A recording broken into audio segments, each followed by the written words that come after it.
Ya udah. Assalamualaikum warahmatullahi wabarakatuh. Kami dari salah satu kelompok proyek perangkat lunak akan menjelaskan tugas kerja kami mengenai materi microservice. Selanjutnya saya akan memperkenalkan anggota kelompok kami, yaitu saya sendiri Indra Yunia dengan NIM 019039 sebagai moderator. Kemudian ada pembicara pertama yaitu Piki Yakub Pranoto dengan NIM 019085. Pembicara kedua Hanifah Rania Yasmin dengan NIM 019031. Pembicara ketiga di sini ada Giri Restu Aji dengan NIM 019071. Dan pembicara keempat ada Muhammad Nizam Azmi dengan NIM 019067. Selanjutnya di sini mengenai pengertian dari microservice akan saya jelaskan, di mana microservice atau arsitektur microservice adalah sebuah arsitektur di mana pengembangan aplikasi dilakukan dalam bentuk web service yang saling berkomunikasi satu sama lain. Arsitektur microservice merupakan alternatif arsitektur yang lebih terukur dan fleksibel.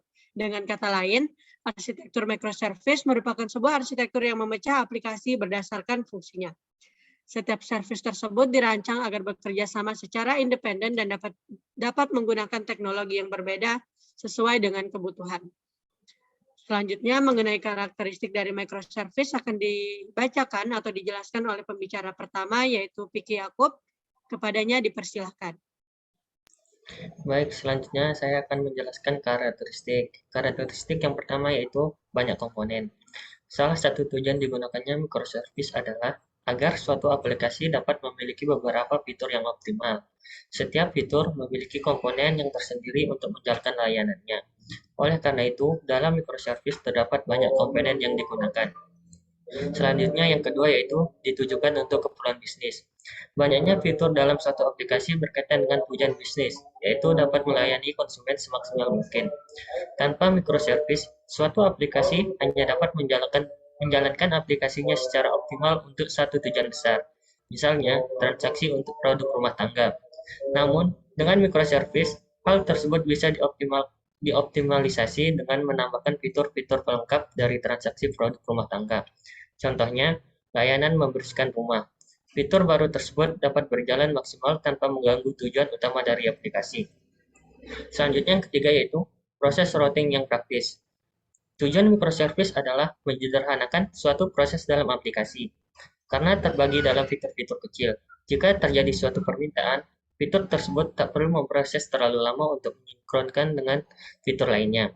Hal ini terjadi karena microservice memungkinkan adanya fitur baru tanpa mengganggu fitur utama. Baik, sekian dari saya kembalikan ke moderator. Oke, terima kasih atas penjelasannya kepada pembicara satu kami.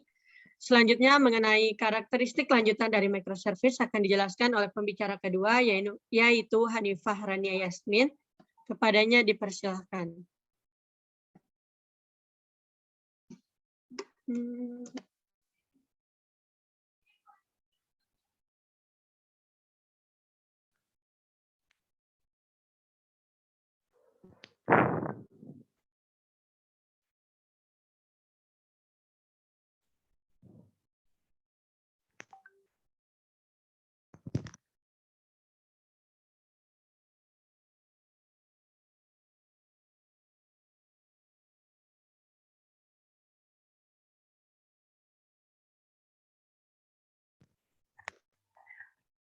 Selanjutnya karakteristik yang keempat adalah decentralized, yang artinya setiap fitur yang ada dapat berjalan sendiri tanpa harus melakukan sinkronisasi dengan fitur-fitur lainnya.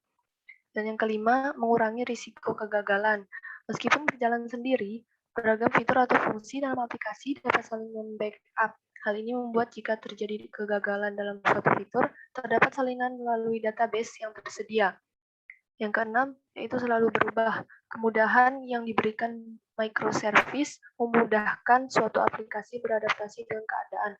Beragam jenis gadget serta berbagai update yang diberikan tetap membuat suatu aplikasi dapat berjalan optimal karena adanya microservice. Demikian saya kembalikan ke moderator.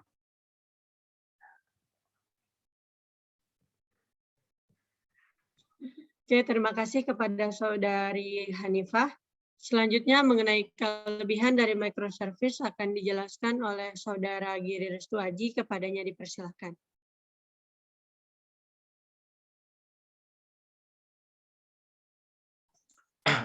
Baik, terima kasih kepada moderator.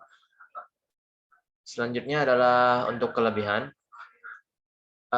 Arsitektur microservice membuat kode aplikasi lebih sedikit dan bersifat independen, sehingga dapat dilakukan pengujian aplikasi secara independen. Memudahkan pemeliharaan perangkat lunak, dapat melakukan proses distribusi perangkat lunak secara independen, lebih cepat menanggapi kebutuhan pasar, mudahnya dalam melakukan scalability, developer dapat bebas dalam mengembangkan aplikasi dengan berbagai bahasa, pemrograman, dan framework. Selanjutnya saya kembalikan ke moderator. Oke, terima kasih atas penjelasan Saudara Giri Restuaji mengenai kelebihan dari microservice.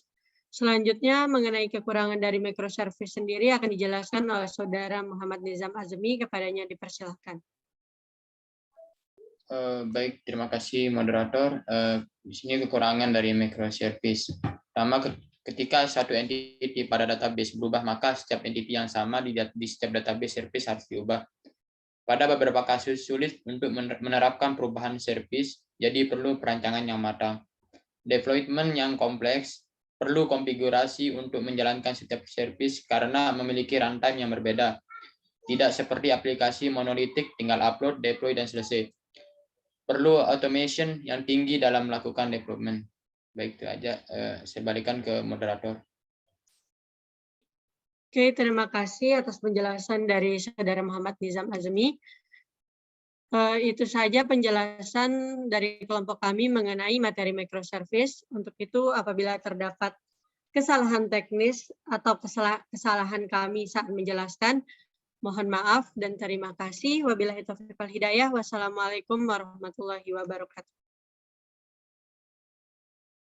Waalaikumsalam warahmatullahi wabarakatuh. Waalaikumsalam warahmatullahi wabarakatuh. Terima kasih.